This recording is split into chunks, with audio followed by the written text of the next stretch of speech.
Le 10h midi, Sud Radio Média, Valérie Expert, Gilles Gansman. Toutes et à tous, bonjour Gilles. Bonjour Valérie. Eh bien, nous avons un invité que nous aimons beaucoup, culte, Jackie. Bonjour Jackie. Bonjour Valérie. Jackie du Club Dorothée. Voilà, Jackie du Club Dorothée Vacances. Ou du Jackie Show. Ou du Jackie Show. Ou de Platine 45, des enfants du rock. Oui, pas de pitié pour les croissants.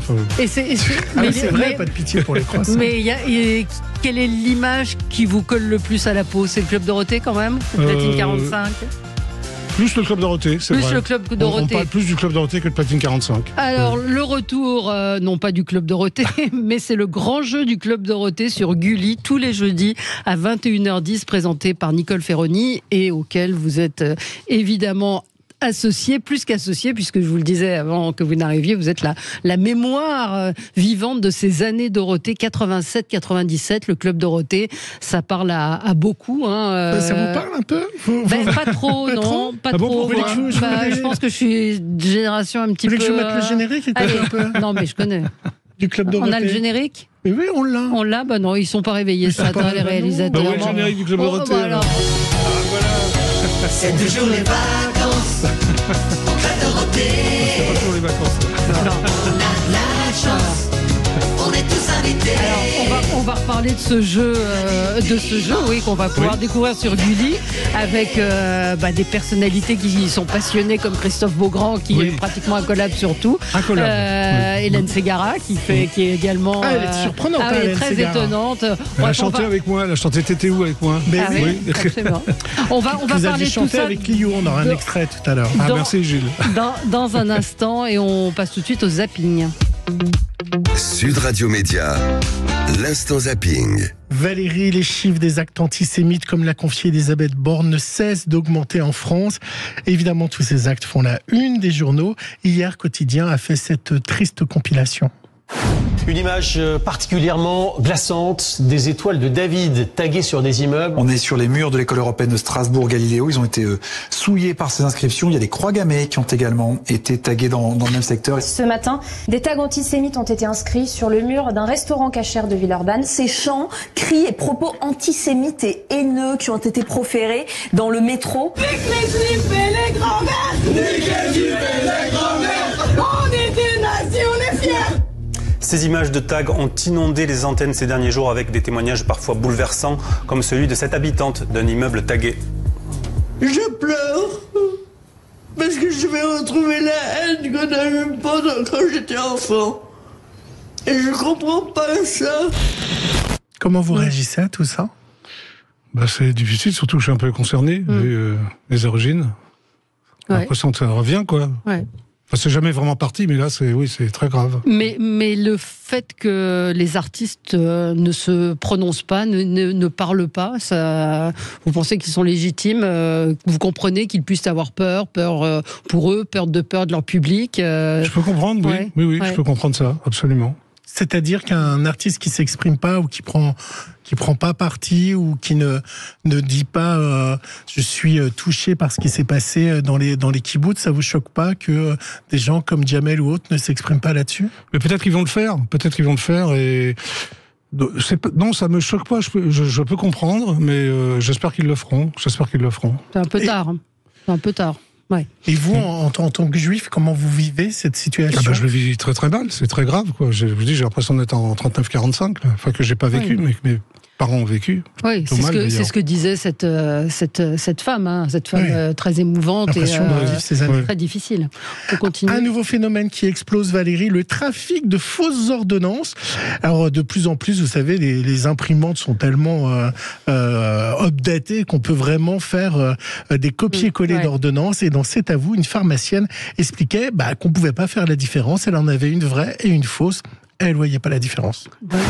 Alors là, j'ai deux modèles différents d'ordonnances qui sont rédigés un peu dans le même style. À chaque fois, nous avons le code barre avec le RPPS du médecin qui correspond à un médecin réel. Ça, nous, on peut le vérifier très très facilement. Le nom du médecin, le nom du patient, la signature. Là, on a éventuellement un tampon en plus, mais c'est très souvent qu'on a des ordonnances sans tampon.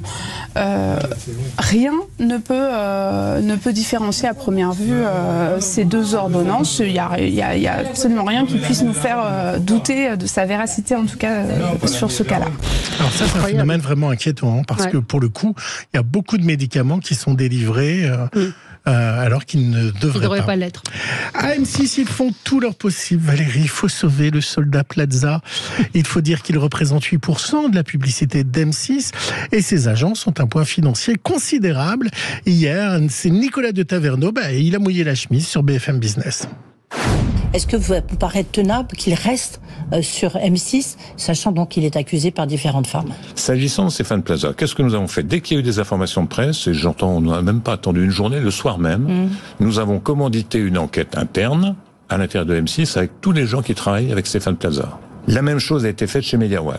Ces deux enquêtes n'ont donné aucun élément qui justifierait une sanction contre Stéphane Plaza. Je dirais même au contraire, ses collègues avec lesquels il travaille l'appuient plutôt. Donc ça, c'est pour la partie professionnelle.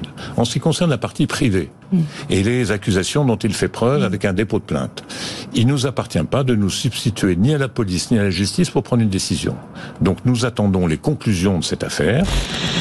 Alors vous qui avez connu une autre époque avec Gainsbourg entre autres, est-ce que ça vous choque tout ce qui se passe hier, le jugement des réseaux sociaux, le côté MeToo, ou vous comprenez l'évolution de l'époque?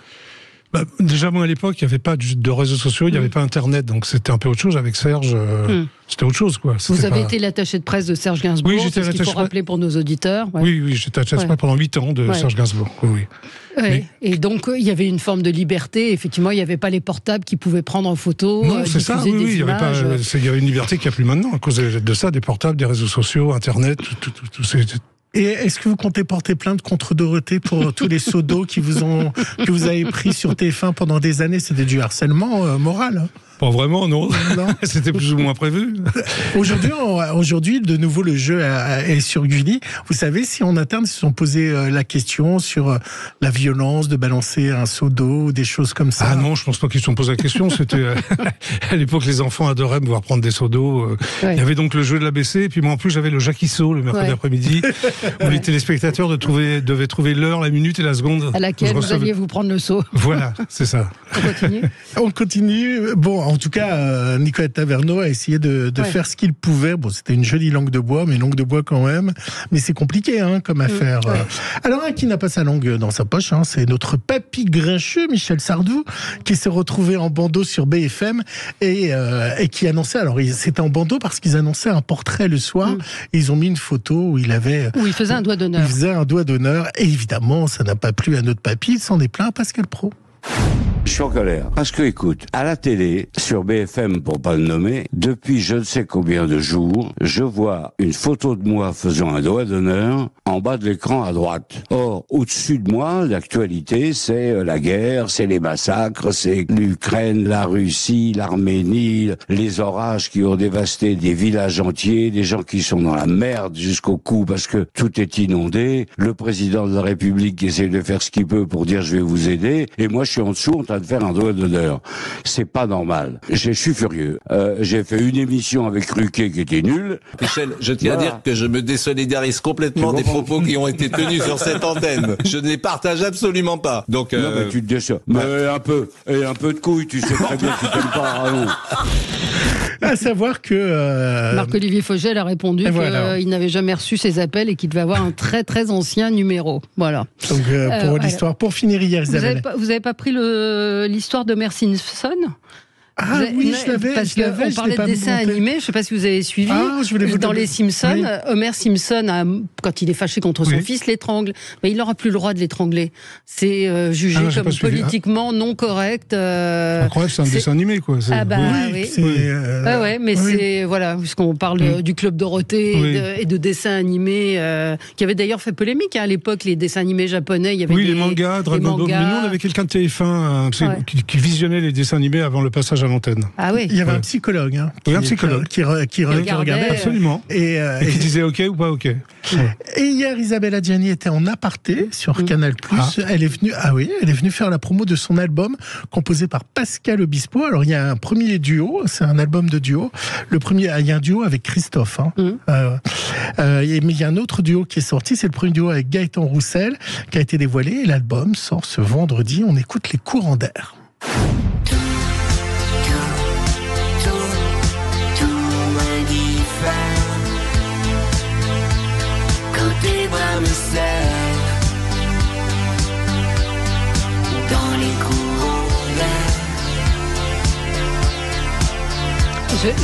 J'ai l'impression d'entendre, vous savez, quand on modifie la voix des gens à l'antenne, ils parlent comme des canards. Ouais, je savais que ça vous plairait pas. Qu'est-ce que vous en pensez pour l'ancien des enfants des enfants du rock? Moi j'aime bien Isabelle Adjani. Moi je l'ai rencontrée justement à Platine 45. On avait fait des émissions ensemble. À l'époque, elle avait sorti l'album produit par Serge Gainsbourg.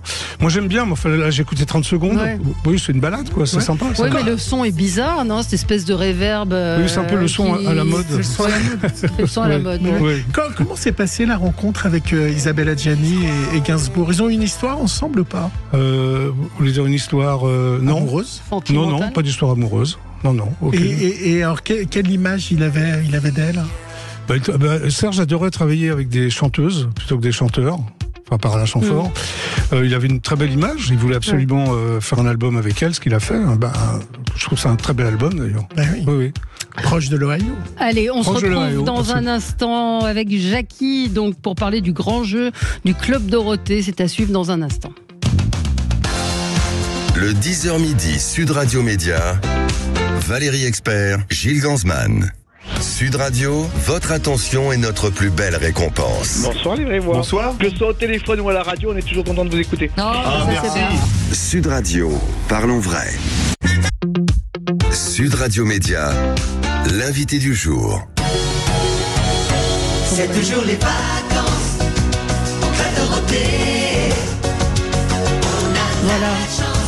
Et oui, le Club Dorothée, le grand jeu du Club Dorothée, tous les jeudis, 21h10, présenté par Nicole Ferroni et vous, Jackie, notre invité aujourd'hui. C'était entre 87 et 97. C'est dire quand même l'impact et la portée qu'ont eu ces années Dorothée. D'ailleurs, elle vous fait un petit coucou au début. Hein. Allô, un petit clin d'œil. Oui. Allô à l'huile. Un allô à l'huile. Ouais. Elle n'a pas voulu venir en plateau? Non, mais je pense que c'était mieux. Enfin, c'est pas que c'était mieux, c'était marrant de l'avoir au téléphone. C'est un gag, quoi. Ouais. Et donc, comment la décision a été prise? Vous êtes un petit peu dans les coulisses. Ça m'intéresse d'imaginer, de me dire, tiens, on va reparler du Club Dorothée. Combien? 30 ans après. 30 ans après, parce que ça vient en 97. 97, ça fait presque 30 ans. L'idée vient je pense, de Stéphane Joffre, d'Olivier Allais, qui travaille pour Jean-Luc Azoulay, qui ont une boîte de prod, qui sont allés voir les gens de Gulli. Je pense qu'ils sont tombés d'accord et voilà, on a fait l'émission. Ouais. Alors donc l'idée c'est de revisiter le Club Dorothée avec des quiz. Et on a la bande-annonce. Bon. Tous les jeudis dès le 9 novembre, Génération Nostalgie dans Gulli Prime. Attention, on va replonger dans les années Club Dorothée. Elles ont bercé votre enfance. Allô? À l'huile. Oh, c'est pas vrai, c'est Dorothée. Vous êtes en triplex avec le Club Dorothée. Vous savez, dans cette émission, il se passe des trucs de fou. Ils sont là, rien que pour vous. Des stars inoubliables pour une émission culte. 3, 2, 1, tirez les poignets. Le grand jeu des années Club Dorothée, tous les jeudis dès le 9 novembre, 21h05. C'est inédit et c'est dans Gulli Prime. Voilà pour la bande-annonce. Alors, en quelle année, donc ça on l'a dit, en quelle année le Club Dorothée lance-t-il la carte du Club Dorothée? Jackie, je vous fais le quiz. 91, 92, 93, 94. Je ne sais plus, dis-moi. Je ne sais pas, je n'ai pas la réponse. Gilles, il a la réponse? Je n'ai pas la réponse, mais je remercie le service de presse qui m'a fait une carte à mon nom. Ah oui, j'ai vu ça. Parce qu'il faut... Tu l'as là? Alors, je ne l'ai pas avec moi, mais oui, j'ai la carte du Club Dorothée. C'est sympa. Ça m'a énormément touché, parce que moi j'étais plus récré à deux. Oui. Mais oui, c'est touchant, c'est comme la date d'anniversaire en général. Bien sûr, quand on était membre du Club Dorothée, on avait son prénom à la fin de l'émission sur le générique. Et oui, donc tout ça évidemment fait parler Madeleine de Proust. Qu'est-ce que vous disent les gens dans la rue? Alors ça revient tous les jours, même plusieurs fois par jour. Tu as bercé mon enfance. Voilà, c'est la phrase clé. Voilà, c'est une espèce de flash quand il me voit. Et ça me fait plaisir en même temps, parce que c'est bien, quoi. Est-ce que ça vous a pas empêché d'avoir une autre carrière comme à Dorothée? Est-ce que vous êtes devenu définitivement attaché, avec l'image du Club Dorothée, et impossible de faire une émission musicale ou... Moi j'ai toujours eu mon émission en dehors de l'émission que je faisais avec Dorothée, parce qu'à l'époque de vous continuez sur AB, on peut le dire d'ailleurs. Non, c'est pas AB. Non, c'est pas AB, c'est... c'est le groupe... je suis sur 20 minutes TV, en fait. Voilà. Vous êtes sur 20 minutes TV maintenant. Oui, qui a racheté IDF1. Donc, voilà, je fais 2 émissions. Non, ça m'a pas empêché. En plus, ce sont des émissions musicales les deux, donc non, ça m'empêche pas de faire des émissions musicales. Non. Moi, à l'époque du Club Dorothée, je faisais le Jackie Show. Ouais. Et à l'époque de Récréa 2, je faisais Platine 45 et les Enfants du Rock, tout en même temps. Donc c'est le personnage, je pense. Ouais. Vous êtes, juste parenthèse, on va revenir sur le jeu, mais vous êtes toujours fan de rock, fan de. Oui. Oui, moi je suis tombé dedans à 17 ans, j'allais à Londres, j'ai vu les Beatles, les Kings, les Who, oui, toujours. Après vous êtes devenu attaché de presse, on en parlait en antenne parce qu'un auditeur... Avant de faire la télé.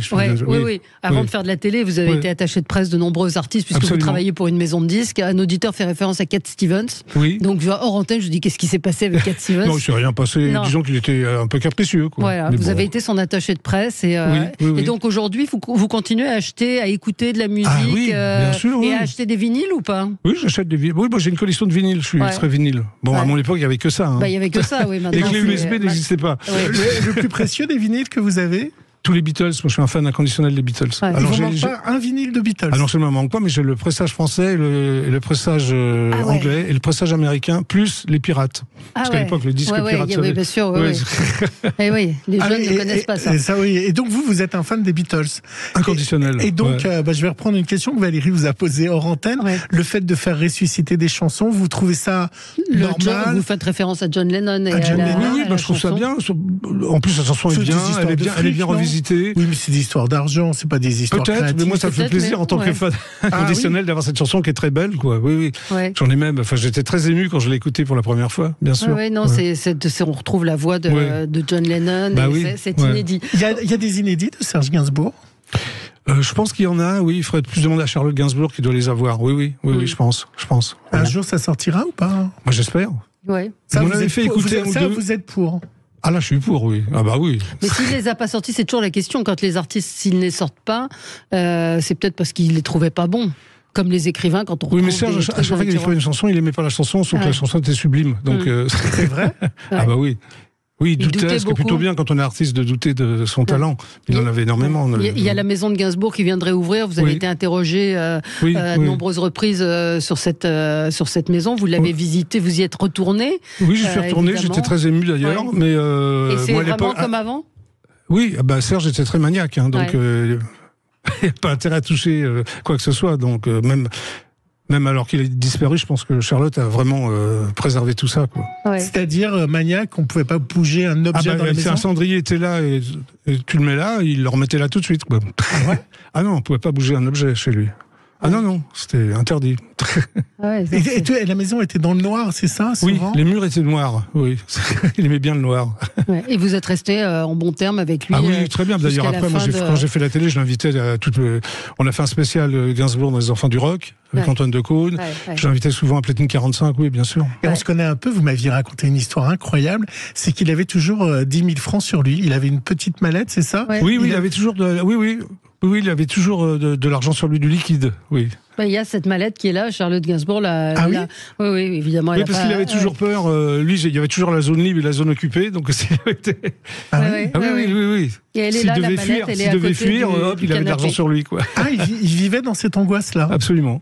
Alors revenons à notre grand jeu des années Club Dorothée. Donc vous êtes un peu l'arbitre des élégances. Enfin, c'est vous qui êtes le Jackie Joker. Le Jackie Joker, c'est quand Alors, en fait, il y a 2 équipes de 3 personnes, 2 personnalités et un kidam. Et quand ils ne sont pas sûrs de la réponse, il y a le Jackie Joker qui peut prendre une seule fois par émission. Voilà. Et je leur donne la réponse. Et vous donnez la réponse que vous connaissez, évidemment. Je vous pose une question. Quel est le prénom du héros des Chevaliers du Zodiaque? Ça, je sais pas, ça. Allez, à nos auditeurs, allez-y, répondez. Je laisse jouer. Voilà. Et pourquoi vous voulez reposer une question? Non, allez-y. Pourquoi, d'après vous, le Club Dorothée a tant marqué? C'est la personnalité de Dorothée, tous les personnages, les jeux? Qu'est-ce qui a fait que c'est un ensemble, c'est surtout Dorothée est une star. C'était une star de la télé. Enfin, de toute façon, encore, elle faisait de la télé, de la scène, des disques. C'était la synergie du succès. C'est la première fois qu'une émission pour enfants avait 5 animateurs. Je pense d'ailleurs que c'est la première fois qu'une émission avait 3 animateurs et 2 animatrices. On se connaissait très bien. On était devant la caméra comme derrière la caméra, donc ça fonctionnait. La mayonnaise a pris.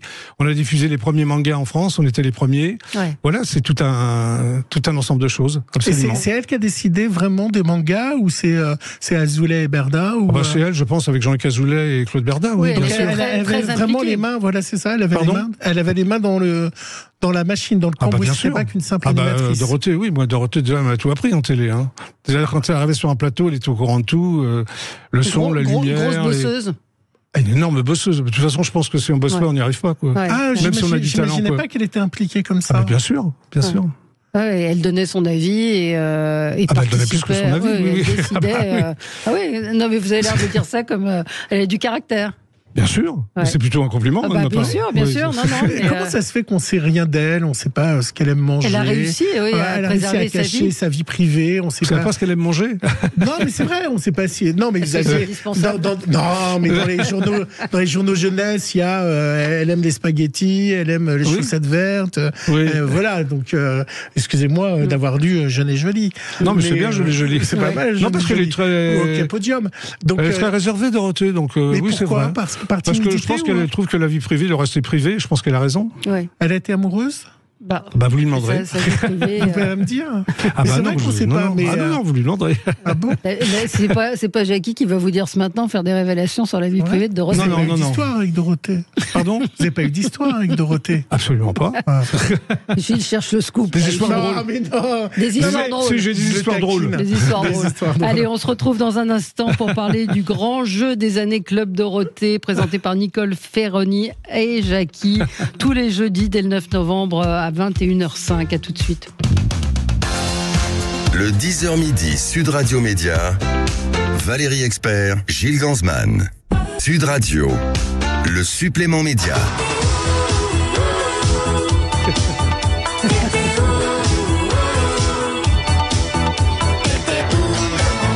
Et alors, qui chante ? C'est Lio. Je crois que c'est Lio et Jackie. Et Jackie, voilà. Je crois que c'est ça. Jackie, notre invité aujourd'hui pour parler du grand jeu du Club Dorothée. Il y avait quand même pas mal d'artistes qui étaient venus. Bien sûr, mais c'est tous des fans. À l'époque, ils avaient 10 ans et ils étaient contents. En plus, ils se battaient pour faire le jeu de l'ABC et pour recevoir de l'eau sur la figure. Non, mais et donc ce Club Dorothée qu'on va retrouver, ce grand jeu tous les jeudis 21h10 sur Gulli, c'est vraiment nostalgie, parce qu'il y a beaucoup d'extraits. Nous, on a visionné le premier épisode. Effectivement, il y a des séquences qui reviennent. Le tigre qui attaque Dorothée. C'est incroyable ça, avec le Dr Klein. Avec le Dr Klein, et vous dites qu'elle a vraiment eu peur cette fois-ci. Il y a de quoi quand même. Ouais. Mais elle se. Oui, mais c'est là, c'est un de ses côtés professionnels, c'est-à-dire qu'elle elle est devant une caméra, elle reste Dorothée, quoi. Parce que le Dr Klein, il a amené quand même n'importe quoi, enfin, il y a eu tous les amis, il y a eu un éléphant, des tigres, des araignées, des serpents, enfin tout. C'était dingue. Et toujours en vie, le Dr Klein. Oui, il a 102 ans. Oui, absolument. Il a 102 ans. Oui, absolument. Incroyable. 102 ans, Dr Klein. Bah oui. Chimène Badi, Hélène Ségara, Jeff Panacloc, Christophe Beaugrand, Titoff, Boudère, Séverine Ferrer, ils sont nombreux à être venus. Et, ils étaient contents, ils reprenaient par cœur les chansons de Dorothée, enfin c'était incroyable. Hélène Ségara, elle a même chanté Tété où avec moi un peu, c'était pas prévu. Voilà, on l'a fait comme ça, c'était marrant. Et le décor est fait par le même décorateur que celui du Club Dorothée. Oui, il s'appelle Yves Pires, c'est celui qui a fait les décors il a 30 ans, aussi. Il a refait. Voilà. Non, parce qu'il avait 30 30 ans à l'époque, donc il va avoir la soixantaine. Non, mais je plaisante. Donc c'est vrai qu'on retrouve bien les codes du Club Dorothée et puis les images, les extraits à chaque fois. Très gai, très fun. Enfin, j'ai bien aimé, quoi. C'était vraiment bien. Ouais. Et sinon, je voulais savoir ce que vous pensez de la télévision actuelle. Alors, la télévision pour les jeunes, les chaînes pour jeunes. Vous avez quel regard? Parce que ça n'existe plus, les animateurs jeunesse. Ça n'existe plus, oui, je ne sais pas pourquoi. Il y a plus de nouvelles Dorothée, il n'y a plus d'animatrices stars comme à l'époque, c'est vrai. Sauf sur Gulli, il y a Johan qui présente une chaîne qui est plutôt bien, d'ailleurs, que j'aime bien. Sinon, c'est vrai que ça n'existe plus, c'est des robinets à dessins animés. Oui, c'est ça. Mais nous, encore une fois, il n'y avait pas les réseaux sociaux, il n'y avait pas Internet. On disait bonjour, on disait au revoir, on faisait des jeux avec eux, ils nous répondaient. Et c'est vrai, c'est plus... je ne sais pas pourquoi, il faut poser la question au directeur de chaîne, en fait. Parce que c'est vrai que ça permettait d'avoir un grand frère, d'avoir une grande sœur, de s'identifier. Complètement. C'est un des succès du Club Dorothée aussi. D'avoir cette proximité proximité qui était immédiate, puisqu'on était en direct, on faisait 6 heures de direct le mercredi. Donc matin comme après-midi, on leur parlait. C'est ça qui était bien. Ouais. Et la télévision en règle générale, on vous voit souvent chez Cyril Hanouna, vous aimez bien Cyril Hanouna? Oui, j'aime bien Cyril, je l'ai vu, on s'est connus, il avait je crois 19-20 ans, voilà. Oui. Ouais, c'est vrai que ça reste le côté un petit peu ludique qu'il peut y avoir de ces bandes, de cette bande de copains que vous étiez copains à l'antenne et en dehors. Oui, c'est pour ça. Ouais. Mais quand on a démarré le Club Dorothée, on se connaissait de Recré à 2, on était tous à Recré à 2. Et on était vraiment copains, ça passait comme ça, donc comme tous les copains. Bon, il y avait des petites sautes d'humeur, mais c'était on était plus que copains, on était amis même. Ouais. On dînait, on déjeunait ensemble alors qu'on passait notre vie sur le plateau, quoi. Ouais. Et là, hélas, il y en a qui ont disparu. Ariane. Oui. Patrick Simpson-Jones, il devient quoi? Alors Patrick Simpson-Jones, il vit aux États-Unis. Il est à Miami. Voilà. Et il a des clubs de golf, c'est ça? Il est propriétaire de clubs de golf. Entre autres. Oui, c'est vrai. Mais je pourrais répondre au quiz Gulli. Oui, c'est vrai. Un auditeur demande un souvenir qui vous a marqué au cours de ces 10 années. 10 années, moi j'ai plein de souvenirs, quoi. Ouais. Le premier direct. Le premier direct du Club Dorothée, ou du mercredi après-midi, où le playback par mal. Où il n'y a pas de décor, ou c'est une palissade? Oui, comme les décors n'étaient pas prêts, Jean-Luc Cazoulay, donc le producteur va dire on va jouer le jeu. Voilà, c'est une palissade, vous allez dire la vérité. Et c'est vrai que c'est passé comme ça. Et il y avait écrit en travaux, c'était une palissade. Absolument. Il y a écrit en travaux. Le premier direct de l'après-midi, c'est un super souvenir. Vous imaginez ça aujourd'hui? C'est pas possible. C'est pas possible. Tout est tellement codifié, codé, fabriqué. C'est un peu lisse aujourd'hui, quoi. Vous vous souvenez de votre première télé? Ah, très bien. Ouais. Oui, très bien. C'était Chorus avec Antoine Decaune. À l'époque où j'étais attaché de presse, il m'a dit viens faire le con avec moi. Au Théâtre de l'Empire, qui a brûlé depuis d'ailleurs, on faisait des présentations. Et en fait, je ne parlais pas. J'étais le premier présentateur muet à la télévision française. Alors ça le rassurait, Antoine, c'était ses premières télés, il était face caméra, où il parlait de Springsteen, tout ça. Et moi, je lui mettais les doigts dans le nez, les doigts dans l'oreille. Enfin voilà, c'est un truc, je sais pas si on peut... Et ça a marché, le duo a fonctionné assez rapidement. Ouais. C'est vraiment ma première télé. Mais parce que vous vous connaissiez bien tous les deux avec Antoine. On se connaissait, moi je le connaissais en tant qu'attaché de presse, on était devenus copains. Mais vous étiez devenus copains et vous déconniez, il savait que vous aviez un gros potentiel. Oui, c'est pour ça qu'il m'a proposé, il m'a dit allez, viens. Je sais pas si ça va.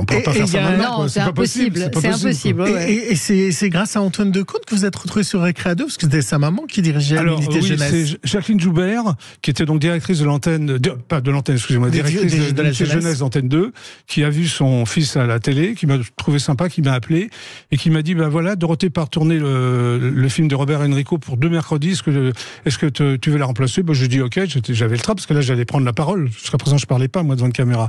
Et je suis resté 10 ans, quoi. Enfin bon, voilà, l'aventure a commencé comme ça. C'est grâce à Antoine Decaune que vous vous êtes retrouvé dans les émissions jeunesse. Oui, grâce ou à cause. Grâce ou à cause. Grâce, je plaisante.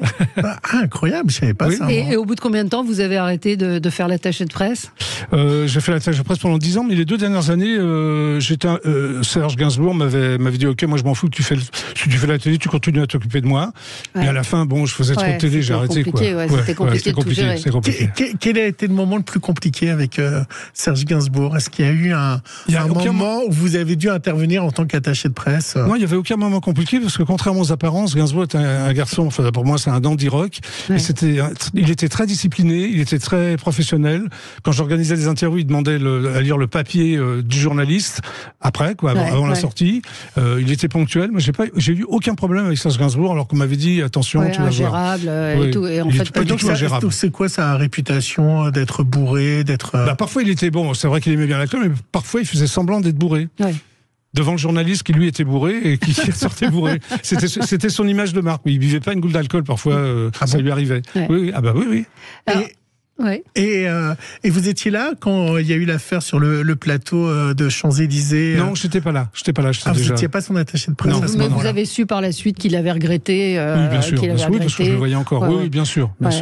Alors c'est fou ce que ça évoque quand même le Club Dorothée. Je vois les auditeurs me mettent sur Instagram, sur Facebook, Lio et Jackie, pas de pitié pour les croissants. C'est des choses, toute ma jeunesse, c'est des choses qui ont vraiment marqué toute une génération. Oui, on fait partie de la mémoire collective. Absolument. Donc c'est plutôt une bonne idée d'avoir eu cette idée de jeu justement. C'est une très bonne idée. Mais qui s'adresse peut-être pas aux enfants, alors que Gulli. Ça passe en prime sur Gulli Prime d'ailleurs. Donc ça s'adresse aux parents des enfants, mais qui à l'époque avaient 10 ans. Donc ils vont se régaler. Ils vont retrouver leur jeunesse, quoi. Et puis ça peut. Enfin, les enfants peuvent regarder. Et puis aussi, c'est ça, c'est ce que j'allais dire. Les enfants peuvent regarder parce qu'ils vont voir une autre façon de faire de la télévision et. Oui, je pense. Je pense à leur peur. Puis ils vont peut-être découvrir leurs parents différemment. Quand ils avaient 10 ans. Différemment. Mais ce qui est, enfin, pour être un petit peu plus sérieux, c'est que il y a plus, ce que disait Gilles, ces émissions où il y avait de la dérision, il y avait le faire semblant, et c'est ce qu'on reproche aujourd'hui. Là, c'est un peu plus grave à la violence. Certains évoquent d'apprendre l'empathie, mais il y avait ça dans le Club Dorothée. Absolument, il y avait une vraie empathie. Il y avait une vraie empathie et il y avait le jeu. Et le jeu, en fait, il a beaucoup disparu aujourd'hui. Oui, je sais pas pourquoi. Je sais pas pourquoi il y a plus de jeu. C'est vrai.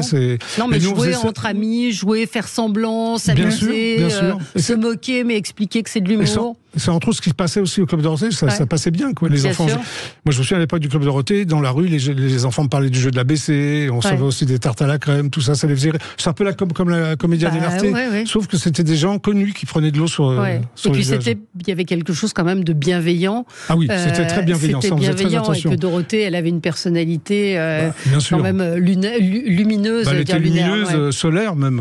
Voilà. Puis ce qui a changé, Valérie, c'est à la fois les jeux vidéo qui sont arrivés, parce que les jeux vidéo, ça prend du temps et c'est solitaire. C'est-à-dire qu'on est devant sa Game Boy et on vit des sensations et on joue. Alors après, il y a eu les jeux en réseau, mais c'est l'arrivée de l'époque de la Game Boy, des choses comme ça.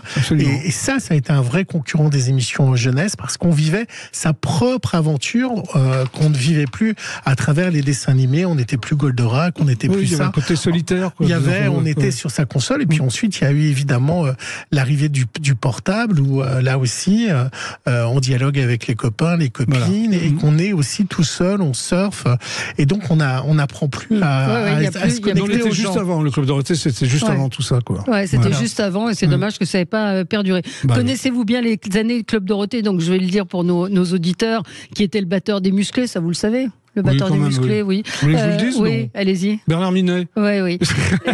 Dans la série qui sera là d'ailleurs, Bernard Minet, qui va chanter dans l'émission. Il va chanter. Il y a Hélène aussi. Il y a Hélène, oui, qu'on voit dans la première, dans le premier numéro. Dans la série, Parker Lewis ne perd jamais comment se nomme la surveillante générale du lycée. Oui, ça, c'était pas le plan. Excusez-moi, je peux vous le dire. Parce que je regardais Parker Lewis. Quel animateur du Club Dorothée fait une apparition dans le dernier épisode de la série pour être libre des To Be Free? Alors moi j'ai fait une apparition, je ne sais pas si c'est moi. J'étais Jackie, Ariane, Dorothée ou Corbier, donc ça devait être vous. Oui, j'étais un peu peroxydé à l'époque. Ça a marché cette série. Ah bah oui, c'était incroyable. Oui, ça a cartonné même. Bon, merci d'être venu, Jackie. On vous retrouve aux côtés donc d'Hélène Ferroni sur Gulli. Nicole, qu'est-ce que je dis, Hélène Ferroni. Oui, Nicole Ferroni et Hélène. Je m'appelle Hélène. Elle sera là dans la première émission Gulli, le grand jeu du Club Dorothée, donc 21h10 le jeudi. Merci à vous. Dans un instant, les débats sur Sud Radio. Dans un instant, mettez-vous d'accord, Valérie Expert. À tout instant, écoutez Sud Radio, en voiture, au travail, depuis votre smartphone. Installez l'application Sud Radio depuis le Google Play ou l'App Store.